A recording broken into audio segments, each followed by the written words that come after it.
Marshall and Paul. Birds or bagels, as Ailey would say. Who's going to take it? We'll find out. And welcome back to coverage here at the new Capenna Championship. Marshall Cycliffe with Paul Cheon. Thanks so much for joining us. Yes, we do have two all-time greats, two Hall of Famers about to do battle in the feature match area, but the eyes should really be on Paulo Vitor Damo da Rosa because he's the one, Paul, who can take another important step towards qualifying for a world championship. We know that he's won one before. He'd love to get back in the mix once again. Just a little obstacle in the way. It's just Gabriel Nassif, no bigs. Just a casual Hall of Famer just standing in your way into the World Championship. Now, as you can see from the records here, both players are eliminated from top 8 contention, right? If they win their next 3 rounds, they'll finish at 10-5. That is not a good enough record, but of course, so much on the line from Paulo. For Nassif, playing for a few more places, and of course, if you pick up your 9th win, that will qualify you for the first Pro Tour of the season. That's right. So there's still a lot on the line for Nassif from a personal standpoint, but really the weight of this match lies with Paulo Vitor, as absolutely, you know, especially for, I mean, this would be true of both of these players, but you know, players at this caliber with this type of resume, I'll note, if you're relatively new to competitive Magic, these two players are often mentioned in the top 5 players ever discussion. Yeah. You know, many people would have both of them on the list, so we are really gonna get to watch some greatness here. But when you get to this level where you've kind of done it all, they've both won Pro Tours, etc. World Championship is the name of the game, and Paulo is still within striking distance of qualifying. Look at this little value here. New addition to Izzet Phoenix, Ledger Shredder, of course. Triggers off of your opponent's spells too. So that gives Nassif a free Phoenix to put into the yard. There is a chance that Nassif might be able to attack here this turn with that Phoenix. Yeah, needs to find another 1-mana spell. Oh, there it is. Oh, and he find the Faithless Looting, which is definitely just what he wanted to see, because he could even hit another Phoenix here, Paul. Oh, yeah. Have to get a little lucky, but he could do it. Opt. I mean, you get to connive here as well. There's an Unholy Heat as well. He could do that and kill the Goose if he decided that the looting wasn't where he wanted to go with it, and still get back his Phoenix. Right. Yeah, the question is, do you feel like you want to just put another Phoenix in play, or do you want to slow down the mana development and just get that Goose off the battlefield? We can see Paulo's hand doesn't have a green source. That's right. So this is actually a big deal here for Nassif. What a turn. He gets to come in for 6. He gets to kill Gilded Goose. Wow, what a turn here for Nassif. This is turn 3. 6. Attacking for 6 in the air, and Paulo's like, what the heck? I played a card. Cauldron Familiar is going to come back on the battlefield here for Paulo. Okay, and that was a decent place to start here for Paulo. Need to get that Ledger Shredder off the battlefield. That is a big clock that's being presented here. Yeah, you can see he's got Deadly Dispute as well. He can throw that cat. These cats just get abused, I have to say. Sometimes in ovens, sometimes the disputes, but they don't last on the battlefield long. He's going to go with Witch's Oven here. He's got Castle Lochthwain on the battlefield as well, so he'll have to wait on that Deadly Dispute. So finds a Phoenix, so needs a 1-mana spell here, as he does have a Faithless Looting. Yeah, if you I can like find his another chances. 1-mana spell, it's another Phoenix. I like his chances. Faithless Looting. It's a lot of cards. Oh, he gets to discard 2 Phoenixes, but doesn't have a way to get them back. He does not. I mean, can you imagine if that was just consider Phoenix? Oh my goodness. Instead, I mean, the default play here would be to discard both of the Phoenix, and then you're left with just a handful of lands. He may consider keeping one just to have something to do next turn. Right, you might just want to play it out. Of course, Nassif must be getting close to just being able to escape that Ox of Agonis too. True. To try to find some more action. And look, and it looks like Nassif, that's the plan he's going to go for here, Paul. He's got 2 Spiral Bluff Canals lined up to discard 0 Phoenixes. That indicates to me that he wants to get to Ox of Agonis mana. Remember, the Phoenixes will end up in the yard off of that anyway. Yeah, and it looks like, Nassif just kind of wants to go to the skies, but a big reprieve here for Paulo, right? No extra pressure here from Nassif's side. So he's got to be breathing a sigh of relief, giving him some time to continue developing his board. He's got the cat oven combo in place. He can deadly dispute to try to get the green source, get that trail of crumbs online too. Eventually find a way to find a soul guide lantern or some way to interact with the graveyard. Finish things up with a Meat Hook Massacre. Boy, you've got the table all set for him, don't you, Paul? You know, I mean, we saw David Inglis do that exact thing, right? I mean, this is just kind of how the matchup plays out. If you're the Phoenix player, you just want to put on that early pressure and kill your opponent as soon as possible, because the longer this game goes, the food deck is the deck that has the inevitability. Some powerful stuff on the horizon here for Nassif. He could have an absolutely absurd turn next turn, with the Ox coming back, dumping his hand, reloading. He could even get extremely lucky and get the Phoenixes back as well. Oh, he's going for the water. His patented sip of water here. All right, so Paulo's got the card advantage engine going now too. Yeah, that green mana was clutch there for Paulo. So, interestingly, both players get to do what they want to do here, Paul, but you seem to think that the food deck has the tools to win if both players get to go off. Right, now, Nassif is going to have a decent clock here, right? Next turn, even if he just chooses to play a Phoenix, I mean, that's still 6 in the air every turn. Mm-hmm. So Paulo really wants to find that Meat Hook Massacre and potentially also a way to affect the graveyard. The thing with Nassif is he's light on spells, right? No way to actually just chain a bunch of spells and recur them. He doesn't find one here either. It's Symmetry Sage. Nassif's going to survey the scene, as he does have an important decision point. This turn feels very, very big. If he decides to go for Symmetry Sage plus Arclight Phoenix, he could set himself up for the now and the later. If not, and he can go for an Ox. Is it hasty time? He's looking at it. Could just go Phoenix Symmetry Sage this turn, right? Yeah. And it just go, hey, if you've got the Meat Hook, you've got the Meat Hook. But next turn, I'm going to have potentially 9 power worth of flying coming at you. Here it is. Double Arclight Phoenix attack. The good old-fashioned way, just cast it for mana. And as you mentioned, that 9 power could be lethal as well. We see the Cauldron Familiar. There's going to be some triggers. It looks like it'll be a little short, but right. Very close, especially if we can add another Arclight Phoenix from the hand here, probably would do it. All right, he's just going to play the Den of the Bugbear, which is also another attacker next turn, potentially. Yeah, so this first interaction will put Paulo up to 9. Can do it again, of course, next turn. Bring his life total up to 10, so pretty unlikely for Nassif to be able to get the kill on the following turn. Remember, Paulo, in a pinch, can also just pay 2 mana, sack a food, gain 3 life. Yep. But still digging here. He finds Gilded Goose off of that trail. Could see a Deadly Dispute here, just to find some raw cards. Yeah, I think that's what we're going to see, Paul. There we go. Let's see what he can find. Oh, it's 2 more lands here for Damo da Rosa. Yikes. Not quite what he needs.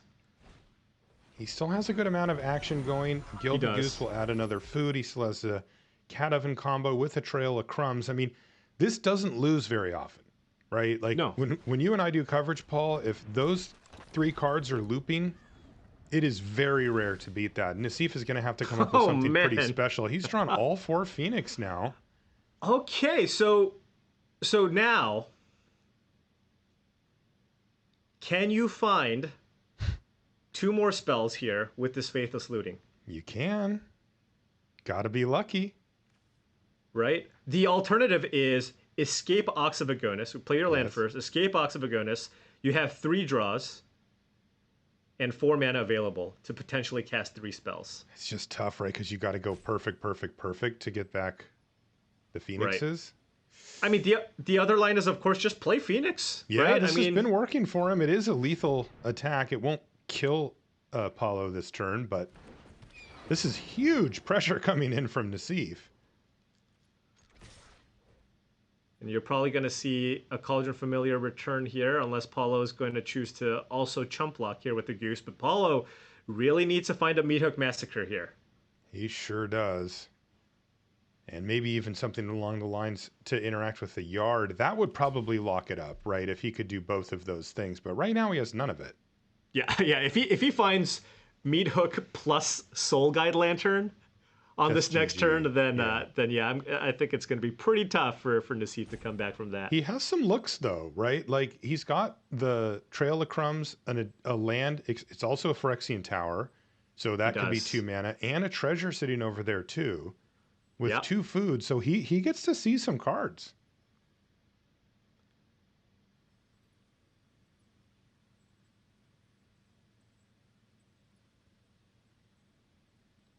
Yeah, I mean, and Paulo could even he's blocking. Yep. Then sacrificing it to the tower. So he has 2 mana floating right now. So this is now 2 he Trail can of start Chrome trailing. activations. That's right. And that can find the pieces that There's we talked the Meat about. Hook. There's one of them. Meat Hook That's Massacre in rough. hand. He needed that. That was the most important. But absolutely needed he that. could also find his Soul Guide Lantern off of this too. He can. And keep in mind, if he doesn't find Soul Guide Lantern, Nassif still needs to find 3 spells, right, to get all these Phoenixes back. Yeah, he's spotted one with the Faithless Looting, so he has some wiggle room there. But yeah, down to 5 is Paulo Vitor. All right. He draws another Meat Hook Massacre, but he needs the first one. It's also interesting to note Nassif's life total, which hasn't exactly stayed super high. He's down to 10 himself, thanks to Cauldron Familiar chipping away a few times on attacks and then also just looping. Yeah, that has been something that's happened a few times where we kind of sit here, try to figure out what we're going to do with the Meat Hook and how they're going to get back. And it's like, oh, wait, they're just dead. They're just dead, yeah. Especially the older versions that had red. Right. You know, those type of decks could really pile it on with Mayhem Devil, but this is a little bit more towards the middle. Yeah, and Paulo's going to just be on the Meat Hook plan here. That's going to gain him 4 life, right? Because 4 of those creatures are going into the graveyard. And then Paulo can follow that up and go Darkboard Pathway on the green side, and then run out a Gilded Goose, right? And Yep. that'll also give you an additional blocker in case somehow Nassif is able to put a bunch of put 3 Phoenixes into play next turn, potentially 4, given that we know he's got copy number 4 in hand. And it feels like he would need all of them, right? Like, assuming that Paulo has to use up his mana here, he would just have the 1 blocker. But here's the key. Meat Hook Massacre. There was a decision point for Paulo about whether to do it for 3 or 4. Excuse me, 2 or 3. He went for the full 3. Okay. It's an extra point of life. Not irrelevant. Back up to 9. There's the goose. And I don't know if Paulo cares too much about the value. He might just care about the 1 life. We'll see. Oh, he does have access to 2 mana as well, because that is a treasure. He can food here. Oftentimes, food and treasure look similar. That's right. You don't want to eat the treasure, though. I'll tell you that, Paul. All right. Tried it. I And mean, we got a stretch from Nassif now. I mean, look, this is the turn. Nassif's just going to have to try to find 3 spells, right? Yeah. Paulo's got the entire engine ready to go. Pretty likely to just be dead next turn through Meat Hook, Massacre, Cauldron Familiar, Drain effects. So the real question here is, what do I lead off with? Probably the Ox. Yeah. But that does keep you on just 4 mana, right? If you lead with the Faithless Looting, that's a spell. And then you'll have 3 mana available to cast 2 more. Yeah. If he does the Ox, he could also hit a land and bump himself up to 5 total mana. Right. Oof. These are very, very, very difficult judgment calls that these players have to make. And he's going to go for Ox of Agonis, so here we go. All right. Start exiling 8 other cards. And let's see what he can hit off of this. This is huge for him. If he can find a way to kill this goose too. Yep. Spell Pierce, expressive. Okay, well that's 3. Wait, no, that's not. That's 2. Needs to find some 1 mana effects here. all lands. No. Okay, but this is a land. Yeah, he did need a land at some So point he can here. expressive iteration and still find a 1-mana spell here to get 4 Phoenixes into play. Yes. Can he find them? Okay, It's that's a an 1-mana opt. spell, but is that enough? That's the question. Right now, no. Right? It is not. It's 9 damage getting through, but there's a Cauldron Familiar sitting there, or a food, or whatever. I think he needed a removal spell. I think he needed a burn spell, a 1-mana removal spell to kill the goose that's in play. I'm not sure if that if that gets it done, because if Paulo sacks the treasure and taps the Castle Lochthwain, he can go up to 12 by sacrificing a food. Then you sack the other food to the Cauldron Familiar, and you go up to 13. So Yeah. I think Paulo, even if Nassif found everything, would have gone down to 1. And as it stands, he didn't. He just got 4 Arclight Phoenix on the battlefield this turn, and it will not be enough against Paulo Vitor. Incredible. Yeah. This deck, I'm telling you, when you get those It's combo insane. pieces up, you're not beating that. Like, this is one of the most powerful things Nassif could do for the turn, right? He put 4 Phoenixes into He put play, and it 4 was not Phoenixes enough. and a 5/3 Ox all on the battlefield this turn. And he had an opponent under 10, and he's not going to get the job done. Close. Really close. Very close, as Paulo you can looks see here. completely unworried about the situation. He already did the math. He knows that there's no surprises here. He can go down to 1. And now the Massacre gets to start chipping away. And on 6, you got to figure that Nassif's not going to survive until his next turn. Yeah. So close. And Nassif knows it. Yeah. You got the cat here, got the Deadly Dispute here. Sacrifice. That's another trigger. You can then return to Cauldron Familiar still here. All right, I got a question for you, Paul. What's that? Whose Nassif turn was more impressive? Nassif's turn or Paulo on Nassif's turn? Because look at this. I mean, he's giving a run for his money, and Nassif put down a 5, 3, and 4 Phoenix, and Paulo's like, well, watch this on your end step now on his turn. I mean, it's incredible. Yeah, and Paulo's doing this with a bunch of 1-mana cards, too. It's just like, oh, hey, Cat Oven, remember me? Wow. And that is going to be game number 1, a very important game number 1 going to Paulo Vitor Damo da Rosa. If you're just tuning in, first I want to welcome you along. Thanks for joining us. I'm Marshall Sutcliffe. I've got Paul Chion with me here. And what's happening is we're still a few rounds away from the end of the day where we'll, figure out who's in our top 8 here. But one of the big storylines for this whole tournament is getting people qualified for the World Championship. And believe me, it's on the players' minds coming in. And one of those players here is Paulo Vitor Damo da Rosa. He, at this point, is in 7th on the leaderboard for the league players. 5 of those players were qualified. So there's a few ways that this can go for Paulo. If you look at his record, he's 7-5. That means he's out of range for making the top 8 of this event, which would get him extra points, and then the top 6 would automatically qualify him for the World Championship. That's not happening this time. He's going to have to be one of those 5 league players to make it in. He's currently 7th, so he's just on the outside looking in, but here's the catch. If he can keep winning and keep himself even in 7th by the end of today, he could still make it in. I know that sounds crazy because I just said it was 5th, but people like Shota Yasoka and David Inglis have a very good chance of making it in to the top 8 here with a good run. And if they do make it to the top 6, then they will free up slots that will bump down to the next point getters, which are most likely going to be league players like Paulo Vitor Damo da Rosa, and he could still secure a seat. So it is not over for Paulo. Picking up this win against one of the toughest opponents in the field, full stop, is great for him. He's got to win one of these next 2 games to keep it going, though. Oh, absolutely. I mean, there are so many players just kind of in that range where Paulo sits. Every single match is just so crucial.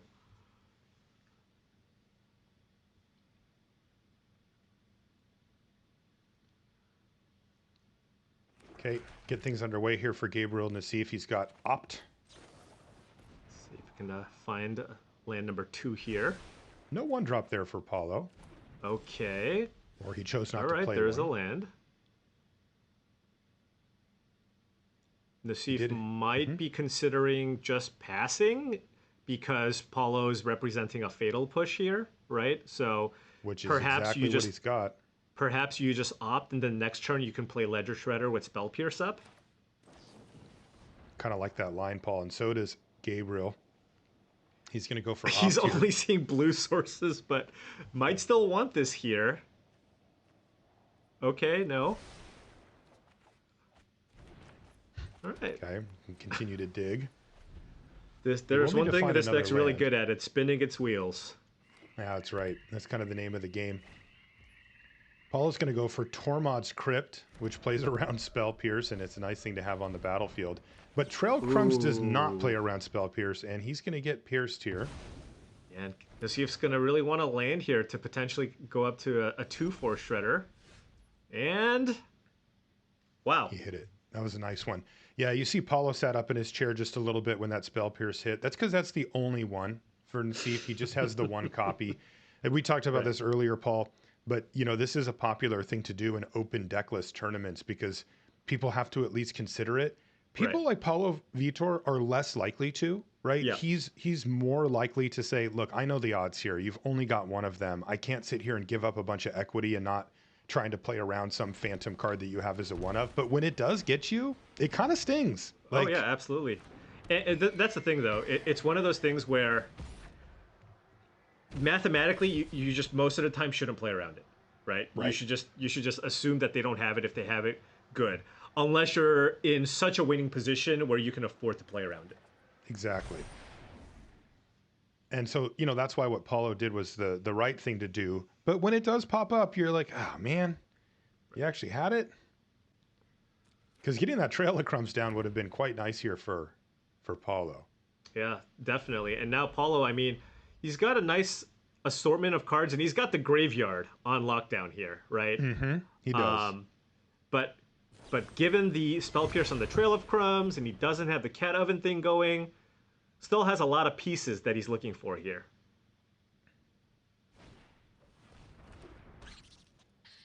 Plays the squirrel after using his removal spell here. This Biforce might do some damage here, by the way, right? You can get both of these artifacts off the battlefield, which is kind of nice. And this is a good time too because there's nothing that relevant in the graveyard. It's a little bit awkward. If Nassif had an untapped land here, he could go Biforce, target both artifacts. Paulo might pop both of them in response to the second pop. He could use the Unholy Heat to get the squirrel off the battlefield, but can't do it. I guess he can Biforce one of the artifacts and then do the Unholy Heat, but that's obviously much less satisfying because you kind of want to get both of these artifacts off the battlefield. And then you'd have to deal with a 3/3 squirrel. Biforce, of course, very timing intensive here because if he can force that issue, he won't have to worry about these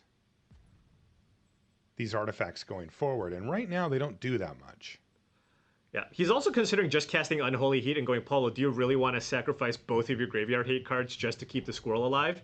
Because there's also a chance Nassif can then go Mountain, play another removal spell. Absolutely. Right? Little tiny sub games here, right?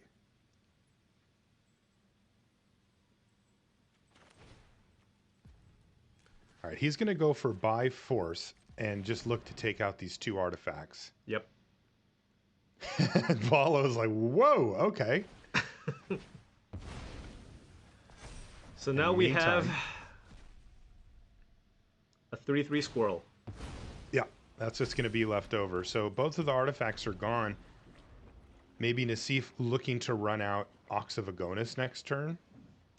Yeah, if you can find an untapped land. Yeah, he's in a bit of a pickle there. The Unholy Heat's not even close. It's only on 1 towards Delirium. Paulo just gets to still fully utilize his mana as he's got access to Luris. Oh, there's a Stormcarved Coast right off the top. Yeah, but it's kind of interesting because now you know Paulo's got that Luris, right? So does he want to keep that Unholy Heat, use it, and then play Ox next turn? But you're leaving a lot of mana on the table, right? Like 4. And what if Paulo doesn't play Luris for some reason? Like, right. Oh, goodness sakes. Yeah, I mean, if you draw something like a Trail of Crumbs or anything like that, he might just run that out instead.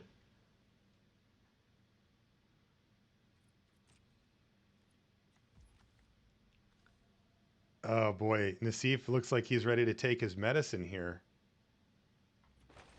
He went to second main. Yeah. No, he's going for it. There's the Ox of Agonis. Okay. He just says, I got to use my mana. Plus, he could find another burn spell.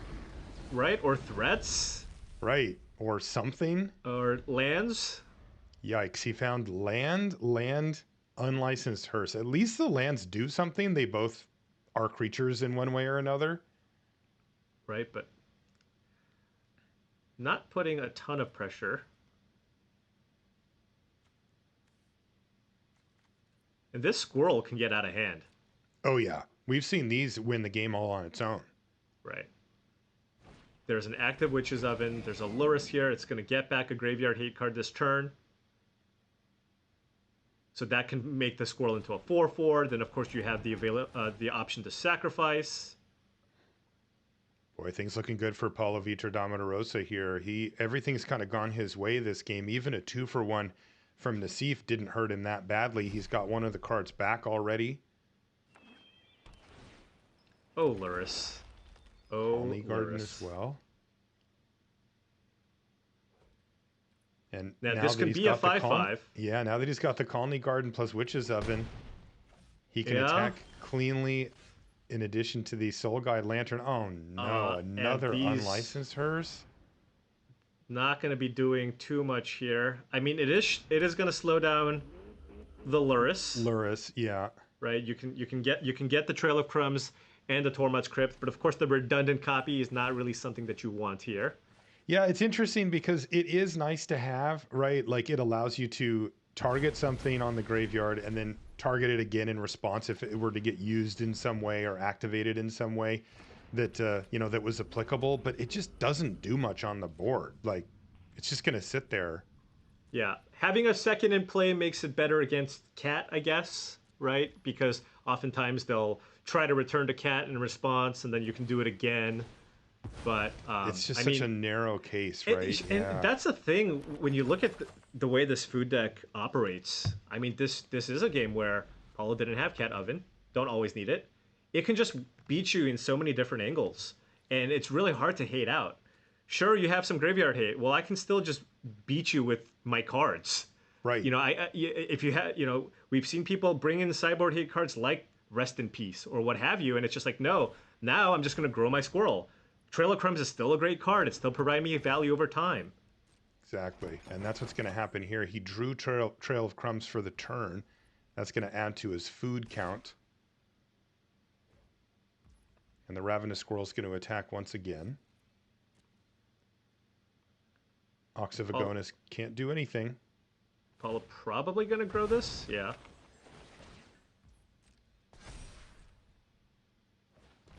And take a look at some cards with Trail of Crumbs as well.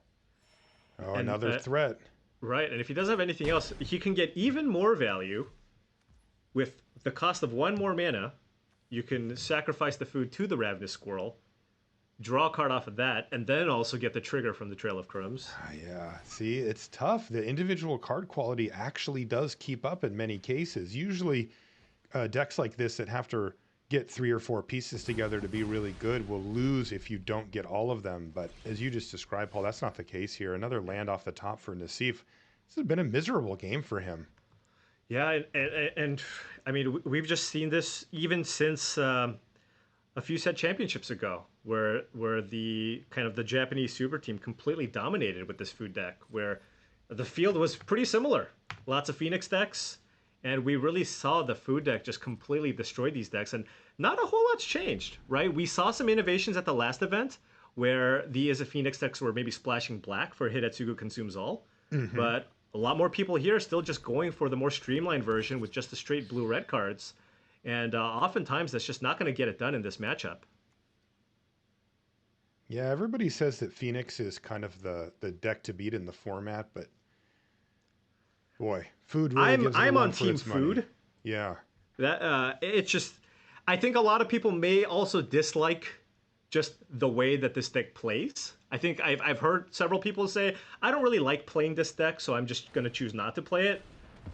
But That's how I feel. but look, Seriously, I'm not good enough there's to so play much this deck underlying. well. If you want to win matches of Magic, I mean, you can't go too wrong playing the food deck as long as you expect there not to be the Azorius control decks, which in this event, not a whole lot of that. Many of the members of the Japanese team that chose to play Azorius control at the last event, all playing food here. So there you go. It's a good time to be on food. And it's a good time to be Paulo Vitor Damo da Rosa. He is continuing to cement his lead in this game. This Ravenous Squirrel is now a lethal attacker. There are a few unlicensed hearses that could jump in the way. I mean, I just don't even, I don't see, I just don't see how Nassif can come back from this. Yeah, especially with having effectively nothing in hand. He can soak Kenzen to make some chumps or to crew up a hearse or something. It'll grow the hearse. But now they're tapped.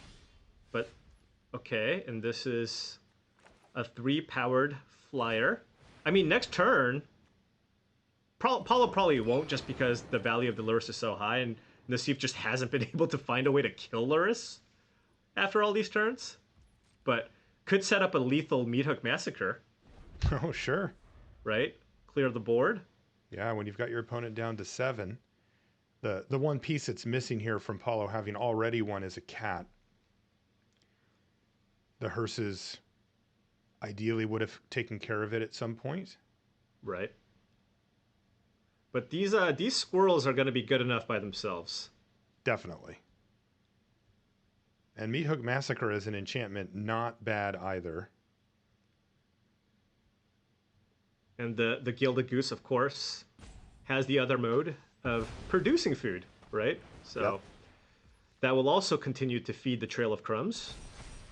Yeah, Paulo has to be considering his options on getting his squirrels big enough for Meathook Massacre for 2, which would wipe Nassif's board and leave him with the squirrels. It would also kill his goose and his Lurrus. He also has the option of doing it for 1, which would kill the 2 tokens but leave everything else. Yeah, doing it for 1 is a decent line here. It gets the chump blockers out of the way. So if Nassif needs to block, he has to block with creatures that Paulo can exile with the Soul Guide Lantern, right? That's right. And there we go. Meathook Massacre for 1. That's going to shrink down everything by 1, including the 2 1/1 tokens, which are now gone.